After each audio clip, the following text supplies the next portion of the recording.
여러분 안녕하세요. 9월 21일 셀트리온 방송을 시작하겠습니다. 오늘 코스피가 0.87, 코스닥이 0.72 하락 마감하였습니다. 시장의 변동성이, 시장의 눈치를, 그리고 시장이 극하게 몸을 사리고 있습니다. 조금 있으면 열일은 22일 03시 기준 FOMC가 몇 시간 남지 않았어요. 금리가 결정될 텐데요. 그 금리 결정을 앞두고 현재 전 세계 증시와 채권 시장과 환율 시장이 숨죽이면서 공포에 쩌들어 있습니다. 자, 지금 여기 보게 되면 다시 강세폭 키우는 달러, 원달러 금리 환율이 다시 한번 급등했다는 이런 소식이겠죠? 그리고 국채 금리가 급등했다는 소식이에요. 자, 국채 금리가 급등했고요. 10년물 국채 금리가 급등을 하면은요, 사실 자산 시장과 실물 경제에 좋을 수가 없어요. 이 금리 성장하는 폭보다 경제 성장률이 올라가면 상관이 없어요. 그런데 지금은 경제 성장률은 빠그러지고 있는데 금리만 올라가죠. 그러면 자산 시장과 금융 시장과 실물 경제에 좋을 수가 없습니다. 자, 그런데 내일 새벽 3시면 이제 그 발표가 나올 텐데요. 지금은 그 부분을 반영하고 있고 현재 눈치를 극하게 사리고 있습니다. 먼저 미 국채 시장을 한번 살펴볼게요. 미 국채 금리를 봤었을 때 시장 금리 10년물이 무려 3.5%를 넘어갔어요. 하락했지만 3.53. 미 국채 2년물은 3.93, 4%에 육박합니다. 10년물을 살펴보면은요, 1개월 기준으로 엄청나게 지금 계속해서 슈팅이 나오고 있어요. 3.5%가 넘어가면 시장은 좋을래야 좋을 수가 없습니다. 3개월로 봐도 엄청난 슈팅이죠. 1년으로 봐도 엄청난 슈팅입니다. 3년 보게 돼도 마지막에 엄청난 강세, 5년을 보게 돼도 계속되는 강세, 10년을 봐도 마지막엔 끝에는 슈팅이에요. 자, 이 반대편에 뭐죠? 똑같은 그림이죠? 우리가 자주 보던 그림이에요. 강달러를 넘어서 킹달러, 달러의 엄청난 슈팅에 나온 엄청난 강세, 원달러 환율의 엄청난 급등, 원화의 초약세, 다 같은 흐름입니다. 미 국채가 요 슈팅 나왔던 게 돌아나가고, 달러가 강세 나왔던 게 돌아나가고, 원화가 튀었던 게 돌아나간다고 한다면 결국은 자산시장에 중기적으로, 단기적으로는 안정을 취할 겁니다. 이게 바로 FOMC. 자, FOMC에서 CME 페드워치에서 현재 75bp 인상 가능성 82, 그리고 11월도 57.6%. 그러면서 긴축에 대한 속도가 가속화되는데요. 현재 이게 마지막 자이언트 스텝일지 지켜봐야 된다는 거죠. 제가 중요한 건 75bp의 확률이 높고요. 이 부분을 현재 시장은 반영하고 있고요. 1%가 찍히고 그 다음 75bp를 올리더라도 과연 연준 의장이나 그런 코멘트를 뭐라고 할지에 따라서 시장이 반응하는 속도가 달라지겠죠. 그리고 금리 1%를 올리게 되면 시장은 크게 흔들거릴 수 있습니다. 과연 어떻게 구두상으로 말을 할지가 중요한 부분이고요. 더 중요한 건 이미 그림은 나와 있다 제가 언급을 드렸잖아요. 제가 이게 마지막 자이언트 스텝일지, 그리고 다음번 금리에서 금리를 크게 인상폭을 낮출지, 또는 금리 인상 중단이 언제쯤 시작될지, 금리 인하 사이클은 언제쯤 시작될지 우리가 기다려봐야 되는 부분입니다. 미디어에서 3연속 금리 인상 자이언트 스텝 초읽기, 이거는 기정사실화예요. 0.75냐 1이냐 정책 방향에 주목한다. 0.75% 올리고 뭐라고 얘기하는지, 1% 올릴지, 1%를 올리게 되면 크게 흔들릴 것 같아요. 어쨌든 중요한 건 마지막 자이언트 스텝일지, 이 부분이 중요한 부분 같습니다. 그래서 우리가 지켜봐야 되는 부분이겠죠. 자, 원달러 환율이 1396원. 자, 보이시죠? 엄청난 강세예요. 자, 보시면 미 국채 금리와 똑같은 흐름이에요. 달러가 초강세이죠? 110에 육박합니다. 달러가 킹 강세라는 거는요, 반대편에 있는 건 죽었다고 보시면 돼요. 달러의 초강세는 죽음에 이르는 병이다. 10년 기준으로 봤을 때 달러가 강세인 국면은 그다지 길지 않은 국면인데 현재 1년이 넘는 기간 동안 달러가 강세에 있죠. 그렇기에 저금리 있었을 때, 그리고 달러가 약했었을 때 전 세계 국가들은 돈을 빌려다 썼죠. 그러나 지금은 고금리의 강달러죠. 몇 배의 그런 충격으로 다가옵니다. 그렇기에 연준이 스탠스를 언제쯤 전환할지 그 부분을 지켜보는 게, 자이언트가 마지막이 언제가 될지 그게 중요한 부분이라 생각을 합니다. 해외 증시 또한 파란불이에요. 온통 파란불인데요. 간밤에 나스닥, 다우, S&P 다 하락이었고요. 니케이, 상해, 항생 파란불이었고요. 영국, 프랑스, 독일 현재 다 파란불입니다. 낙폭이 매우 크진 않았으나 현재 모든 증시와 채권 시장과 환율 시장 또한 숨죽이면서 얼어붙어서 쫄고 있는 상황입니다. 제가 언급드리지만 실물 경제가 만약에 빠그러지면 그때는 연준은 스탠스를 전환할 수밖에 없어요. 아직 역성장이 나왔지만 크게 빠그러지진 않았죠. 그래서 이 부분을 어떻게 될지 차분하게 지켜보시길 바랍니다. 셀트리온은 중요한 건 이 모든 파고를 뚫고 성장해 나갑니다. 제가 말씀드렸죠? 매크로는 지나간다. 매크로 때문에 빠진 거는 여유자금으로 모으면 됩니다. 왜? 회사 펀더멘탈은 아무런 가치의 훼손이 없기 때문에 땡큐 하면 모으면 되는 거예요. 왜냐하면 더 큰 수익으로 다가오기 때문에. 자, 오늘 셀트리온이 3.70 낙폭이 컸습니다. 그리고 헬스케어가 4% 낙폭이 컸죠? 제약이 2.94, 삼형제다 낙폭이 컸죠. 17만원을 깼어요. 16만 9천원. 엄청나게 가격이 다시 한번 싸졌습니다. 물론 바닥권에서 반등이 나오고 20만원대가 넘어갔지만 다시 한번 크게 낙폭이 커지면서 17만원 아래로 내려왔어요.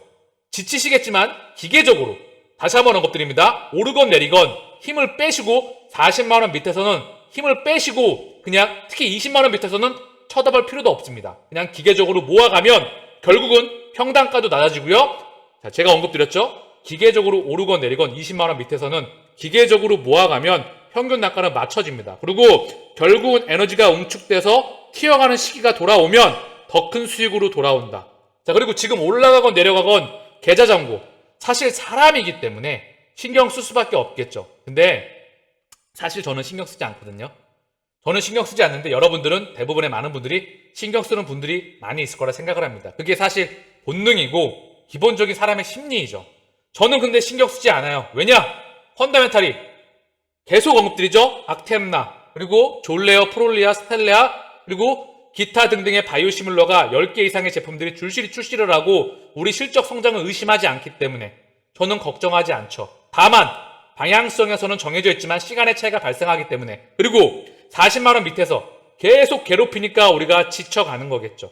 그러나 한번 달릴 시기는 어느 순간에 한번 달리면 미친 듯이 달리니까 차분하게 우리 기다리자고요.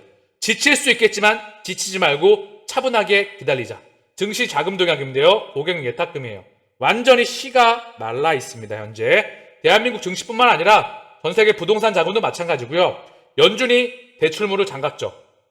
연준이 긴축을 하고 있으면 전 세계 중앙은행들이 긴축을 하면 시중 금융기관들은 다 대출물을 조일 수밖에 없어요. 가계와 기업들에게, 그리고 자금 시장에, 그리고 증시에, 자산 시장에, 부동산 시장에 자금이 조여들 수밖에 없어요. 시가 말랐다는 거죠. 연준이 수도꼭지를 풀 때, 긴축의 가속도가 가라앉을 때를 우리는 기다려야 된다. 제가 계속 언급드리죠. 차분하게 지치지 마시고 매크로는 지나가는 부분이니까 동행하시기를 바라겠습니다. 결국 1% 안에 들어가느냐, 그 부분은 본인의 인내심이라 그러면 힘들잖아요. 놔버리시라고요. 본업에 충실하시고요. 그냥 본업에 충실하세요. 회사를 믿으시고 시간은 걸리겠지만 반드시 도착한다는 걸 믿으시길 바랍니다. 매출액, 영업이익, 순이익이 증가하면 당기순이익이 대차대조표, 재무상태표에 자 여기 보면 자산, 부채, 자본이 있죠. 부채와 자본을 합친 게 자산이잖아요. 여기 자본란에 바로 이익 잉여분에 꽂히게 됩니다. 그럼 뭐죠? 자산이 증가해요. 손익계산서에서 당기순이익이 증가하게 되면 자산이, 손익계산서가 증가하고 대차대조표가 증가하고 마지막에 현금 창출 능력이 증가합니다. 이 세 가지가 증가하면 공매도 하레비아도, 그리고 매크로는 당연히 안정화가 돼야 되겠죠. 매크로가 안정화됐을 때 가장 빠르게 치고 나갈 수가 있어요. 그렇기에 흔들리지 말라고 하는 거니까. 숫자는 정말 확실성의 영역에 있기 때문에 확실히 찍으니까 매출액, 영업이익, 순이익 증가하면 시차를 두고 시가총액은 100% 증가한다. 그러니까 매크로 현재 공포에 쫄지 마시고요. 본업에 충실하시고, 떨어지면 기계적으로 본인이 확신하실 때 내가 물리더라도 1년, 2년 감수하더라도, 물론 그렇게까지 오래 걸릴 것 같진 않지만 본인이 물리더라도 괜찮다. 제가 언급드리잖아요. 지금은 싸다고, 기계적으로. 그래서 여유자금으로 모아 가시기를 바라겠습니다. 자, 지금 보시는 화면이 셀트리온의 호가창인데요. 자, 삼성 왔다 갔다 하고 있어요. 계속. 신한도 왔다 갔다 하고 있죠. 그리고 외국계 창고를 봤을 때 모건스탠리가 찔끔 팔고 있어요. 그리고 JP모간은 계속 왔다 갔다 하고 있죠. 그래서 현재 셀트리온의 거래원을 보게 됐었을 때 큰 그림에선 변동은 없습니다. 다만 매크로가 흔들리다 보니 신한과 삼성을 통해서 주로 왔다 갔다 현재 하고 있는 상황이에요. 그렇기에 가격은 많이 밀려있죠. 지치지 않는 게 중요합니다. 큰 흐름에서 수급의 변화는 없어요. 매크로가 있는 부분이기 때문에 매크로 면에서 우리의 낙폭이 조금 과한 것 같습니다. 셀트리온은 공매도 추이 4%대, 거래량은 38만 주, 그리고 헬스케어 공매도 매매 비중 12%, 거래량은 43만 주, 셀트리온 제약 공매도 매매 비중 5.98, 약 6%, 거래량은 6만 8천 주입니다. 자, 수급을 좀 보고 가시죠. 워낙 자금도 씨가 말랐고요. 그리고 현재 수급이 워낙에 증시자금과 매크로 시장으로 좋지는 않습니다만 셀트리온 기준으로 좀 볼게요. 셀트리온 오늘 쌍끌이 또 매도가 나왔는데요. 매도가 나왔습니다. 외국계 창구를 통해서 3만 주 가까이, 기관계 창구를 통해서 3만 8천 주 매도가 나왔는데 연기금은 오늘 찔끔 들어왔어요. 4,700주. 얘는 큰 흐름에서 셀트리온과 헬스케어의 기간 수급에, 사실 수급에 현재 연기금은 중심이에요. 얘의 흐름은 변화는 없습니다. 최근에 찔끔 팔았지만 한 달 기준 3만 8천 주, 이 정도면 거의 없다고 봐도 무방합니다. 그리고 금융투자가 오늘 2만 6천 주, 시장이 빠졌죠? 그리고 외국인 통해서 2만 9천 주, 모건스탠리와 골드만, 모건스탠리와 메릴린치를 통해서 들어와야 됩니다. 만약에 모건스탠리가 수급을 팔게 되면 시간이 더 오래 걸릴 수가 있어요. 그래서 모건스탠리와 메릴린치의 수급의 확인은 중요합니다. 외국인은 한 달 기준 37만 주, 기간이 38만 주를 매도했는데 이 중에 중심은 투신과 사모펀드입니다. 사모펀드와 투신 쪽에서, 특히 사모펀드 쪽에서 들어와야 돼요. 얘는 계속해서 찔끔찔끔 매도 추성에 있었죠. 금융투자도 조금 들어오고요. 그래서 현재 셀트리온의 수급은 오늘 그렇고요. 헬스케어는 기간이 6만 2천 주, 연기금은 2만 9천 주 팔았어요. 한 달 기준 4만 2천 주, 크진 않습니다. 헬스케어 또한 기관의 큰 흐름을 봤었을 때 많은 자금이 들어와 있어요. 연기금에. 오늘 외국인 창구를 통해서 19,000주, 그 중에 기관에서 오는 62,000주 중에서 16,000주를 매도했고요. 연기금이 29,000주, 투신이 17,000주를 매도했습니다. 한 달 기준 연기주는 40만 주 들어왔고요. 기간은 23만 주를 매도했는데 이 중에 중심이 투신이었다. 10만 주를 기간 23만 주 중에서 투신이 담당했고요. 나머지는 사모펀드와 연기금입니다. 연기금하고 사모펀드 합쳐봐야 4만 주, 6만 주니까 큰 매도 물량은 크지는 않아요. 그리고 연기금은 다시 한번 볼게요. 연기금은 큰 그림에서 보면 셀트리온은 크게 담고 있습니다. 헬스케어 또한 마찬가지예요. 자, 4월달부터 보시죠. 자, 연기금이 4월달부터 보게 되면 무려 140만 주를 담았어요. 그렇기에 지금 아까 몇만 주죠? 그거 신경 쓰지 말라고 하는 겁니다. 자, 8월 1일부터 볼까요? 8월 1일부터 보게 되면 10만 주를 담았어요. 그러나 한 달 기준으로 보시죠. 8월 21일부터 보시면 4만 주 찔끔 매도한 겁니다. 그래서 셀트리온과 헬스케어의 수급은 사실 큰 변함이 없어요. 연기금 한 달 기준 3만 8천 주 매도했지만 셀트리온입니다. 현재 아까 똑같이 4월달부터 볼까요? 4월 1일부터 보게 되면 무려 150만 주가 들어왔어요. 셀트리온 기준 470만 주 개인의 물량이 외기군으로 240만 주, 기간으로 190만 주가 넘어갔습니다. 오늘 기준까지예요. 4월달까지 하더라도. 그런데 8월달부터 보자고요. 한 달 기준 8월 21일부터 보게 되면 자, 찔끔 나온 거예요. 33만 주. 그래서 시장의 매크로에 대한 부분이 컸죠. 그렇죠? 그렇기에 셀트리온과 헬스케어의 수급에 변화의 흐름은 감지되고 있지 않습니다. 매크로가 흔들리니까 사실 눈치를 많이 보겠죠? 그들끼리 왔다 갔다 하고 있다. 그리고 조금 더 개인 투자들의 투심을 흔들어서 물량을 찔끔찔끔 빨아들이고 있을 거라 저는 생각이 듭니다. 자, 셀트리온 제약은 외국인과 기관 쌍끌이 매수가 2거래일 연속 들어왔어요. 오늘도 쌍끌이 매수가 들어왔는데 매수 물량은 크진 않습니다. 금융투자 투신 사모펀드 통해서 들어왔고요. 외국인 창구를 통해서 들어왔지만 현재 매수 물량이 그다지 크지는 않아요. 외국인 기준으로 한 달 약 10만 주 매도가 나왔고요. 기간으로는 만 주, 개인이 8만 주를 담았습니다. 셀트리온 제약의 수급은 약간 엇갈리고 있죠. 3, 4합병이 진행되면서 앞으로 좀 그림을 차분하게 그려보자고요. 그 부분 회사에서 조금 언급이 있어야 될 텐데 답답하긴 하지만 방향성은 정해져 있다 생각을 합니다. 셀트리온 미국 바이오테크와 유방암 항암제 공동 개발 계약. 자, 그래서 AB프로와 유방암을 치료하는 헐투 이중항체 치료제의 공동 개발 계약을 전날 체결했다. 자, 그래서 공동 개발 후 상업화 등에 따라 25세어 50%를 A프로가 수령하는 조건의 계약이고 마일스톤은 총 1천만 달러, 139억 원, 그리고 상업화 이후 매출에 따른 최대 17.5억 달러, 2조 4,300억 원의 마일스톤이 책정되어 있습니다. 셀트리온은 이 후보 물질의 동물 실험과 공정개발, 임상개발과 상업화를 담당하게 되고 AB 프로는 물질 개발과 후보 물질 선정, 세포 효능 실험들을 맡게 됩니다. 다만 AB 프로의 담당 영역 중 이미 후보 물질 확정까지는 이루어진 상태입니다.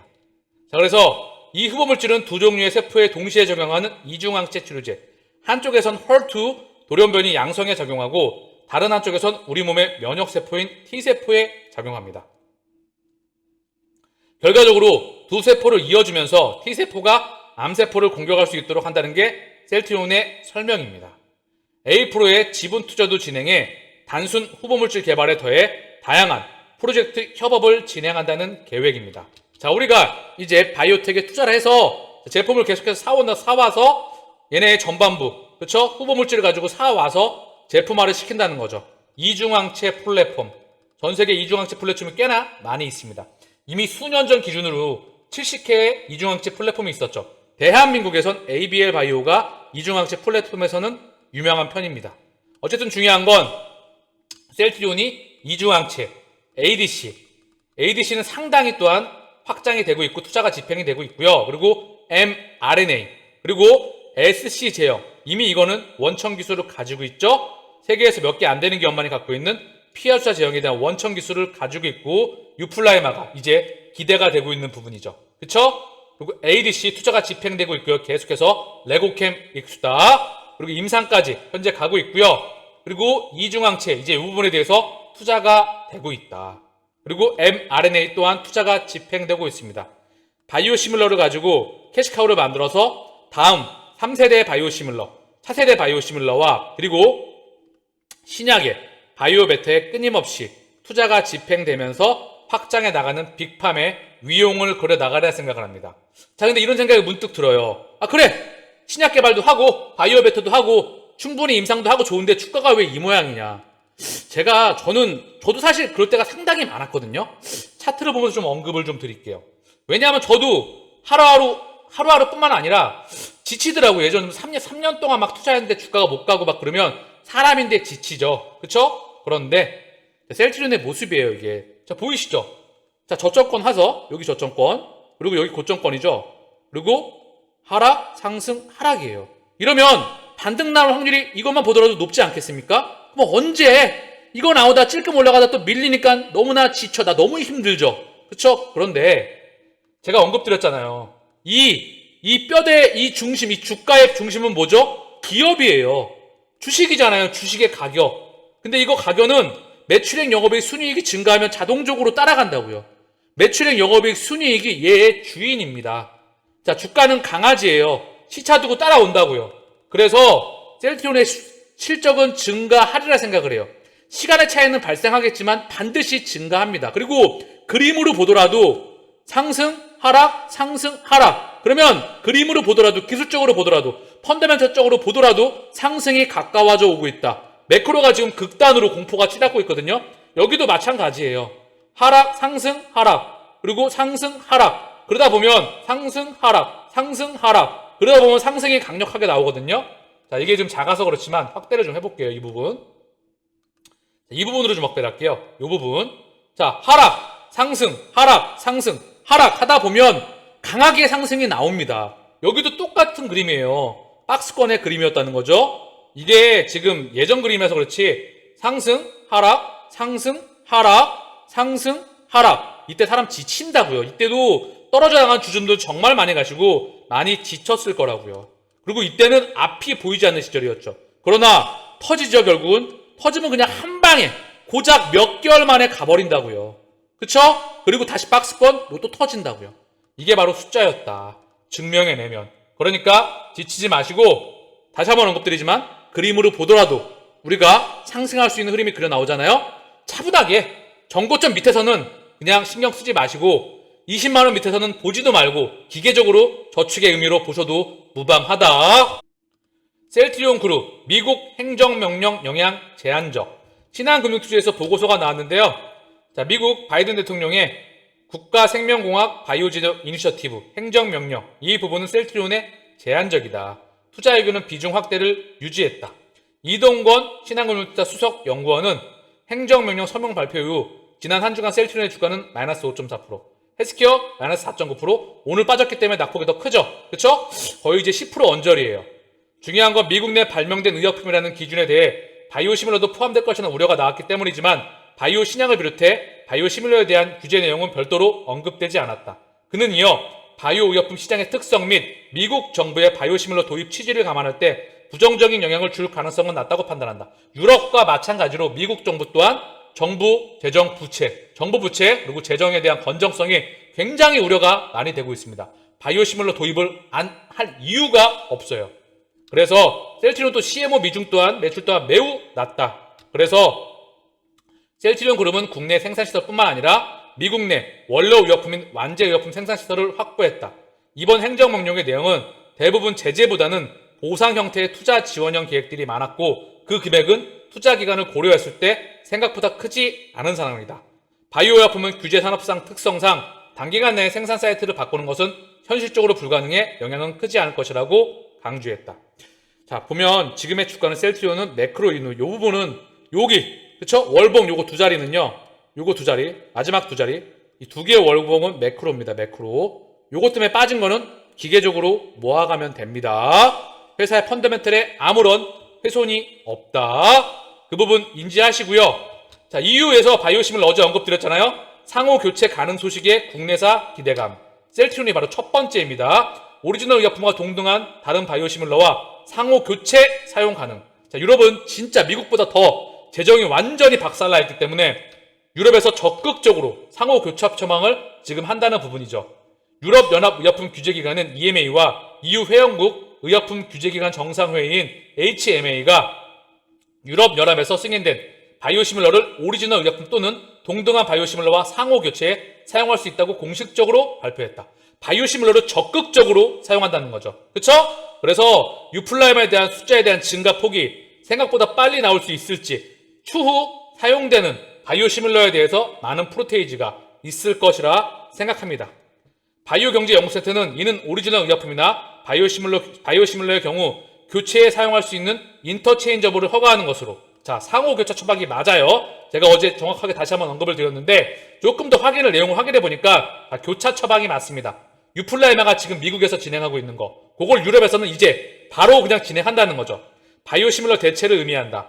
바이오시밀러 교체는 이미 많은 유럽 회원국에서 시행되고 있으나 이번 공동 입장을 통해 EU 차원의 바이오시밀러에 대한 접근과 의료 전문가들에게 명확성을 제공해서 더 많은 환자가 바이오시밀러에 대해 접근할 수 있게 됐다. 2006년부터 현재 86개 바이오시밀러를 승인한 바 있다. 그래서 인터체인저블 바이오시밀러 지정의 경우에 처방의사 협의 없이 약국에서 대체 처방이 가능하다. 8일 기준으로 38개의 바이오시밀러가 FDA 허가를 받았고 이 중 3개 제품이 인터체인저블 바이오시밀러로 허가된 바 있다. 미국에서는. 미국은 유럽보다 약간 까탈스러운데 미국도 정부 부채가 많고 재정이 좀 안 좋은 부분이 있기 때문에 미국에서도 이 부분이 좀 나았으면 좋겠네요. 어쨌든 셀트리온에게 유럽에서는 호재입니다. 유럽 바이오시밀러 대체 사용 OK의 K바이오 반색.